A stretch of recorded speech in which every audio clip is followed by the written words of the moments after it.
How difficult was life back at home in Nepal when you were young? I remember we had very small money as well, which is 8 rupees a month, which is less than 4 Ps a month. There was no electricity. There was no heating. We had to fetch, my mother has to fetch water from distance about 5-10 miles. We cannot offer anything, for example, clothes or shoes. But these days, everything is changed because there is electricity in my village. There is water in your own house, television there, telephones there. It's brilliant. But when I was born, it wasn't like that. It was very difficult indeed. What was it like during training? After getting enlisted into the Gurkhas, the basic training that we did as a new recruit after coming to Malaysia was all about fighting battles. How to kill the enemy and how to survive. The training must be tough for a soldier to fight in the battle and to achieve bravery, to survive and to destroy your enemy. Can you tell us a time when in conflict it was difficult for you? I was in the para company for 5 years. We were in the jungle warfare with Indonesia from 1963. The jungle warfare was very hard. We stayed in the jungle for 2 to 2.5 months, followed by 2 days back at the base and back to the jungle again. We crossed the border and traveled without foods for 4 days to go behind the enemy post and counterattacked with success. We then observed the area in front and given clear to move out. But after moving forward just 50 meters, we came under a fire. We lost many of my colleagues here. Some of my friends were very fortunate as they had bullet holes in the head. Some had light grazings. Some had bullet holes in the water bottles. One of my closest friends, a senior to me, who was enlisted 2 years before me, got shot and died on the battlefield. There were many losses from the enemy side as well. We flew from Singapore at 1 a.m. to our drop zone. The containers to be dropped were very heavy. Once it was released from the cargo bay, the container went crashing down and smashed as it hit the floor, destroying many weapons. An unusual and sad incident happened. There were 66 paratroopers flying to our drop zone. 33 jumped out from one door and 33 from the other. The airplane orbited the drop zone and left. That airplane crashed on its way back and all 6 crew on board had died. Had it crashed while we were on board and on our way to the drop zone, then we would have all probably died.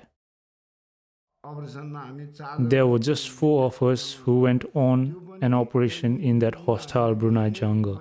It was not just for 1 or 2 days. It was for 1 or 1.5 months at a time. That was a difficult time, and at that time, we did not have hopes of returning back alive. During daytime, we would remain in the jungle and at nightfall go to the village. We carried various goods with us from the drop zone. We gave our goods to the locals. So at night, when we went to the village, we had to win the hearts of the locals. What do you think makes the British Gurkhas better than the rest?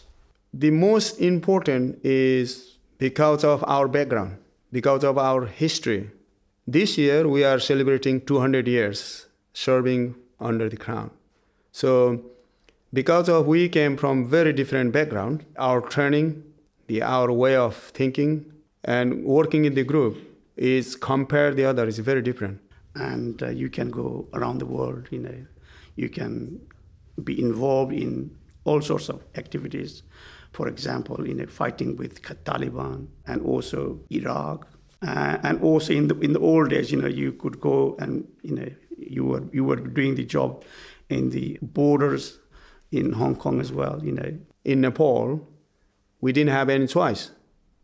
Our dream was to join the Gurkhas. That was our dream. Any young boys, if you ask, 16 years to 22, their dream is to join Gurkhas because it's life-changing.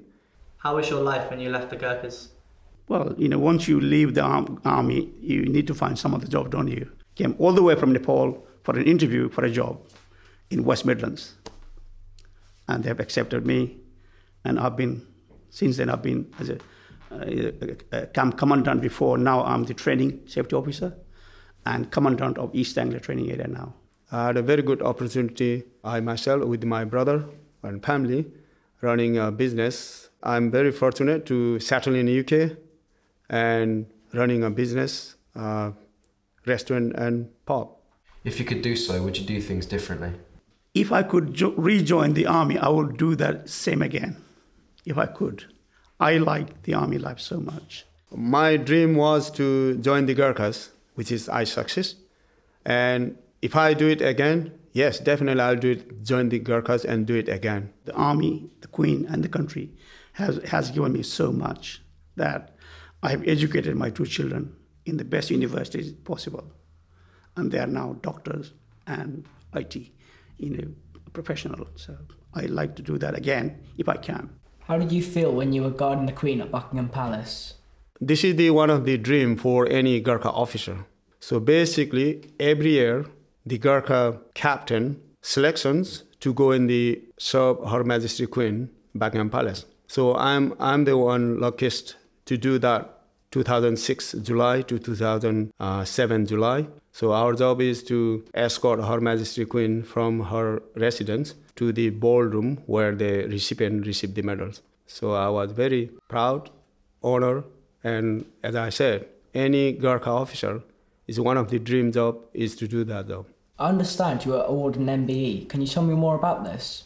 I was shocked as well, I used to work hard all the time since I joined the army. And I think because of that, I was recommended by my commanding officer. So I came, the Queen has invited me to come and collect my MBE in 96. But I said, look, I can't come now, but I will come next year. So I came back in 97, went to Buckingham Palace, got the MBE from the Queen, which was brilliant. We have come to the UK, a foreign land, leaving our motherland behind. The British government has given us the opportunity to come here, given us shelter and happiness. I would like to thank the British people, wishing them to be prosperous. What else can I say?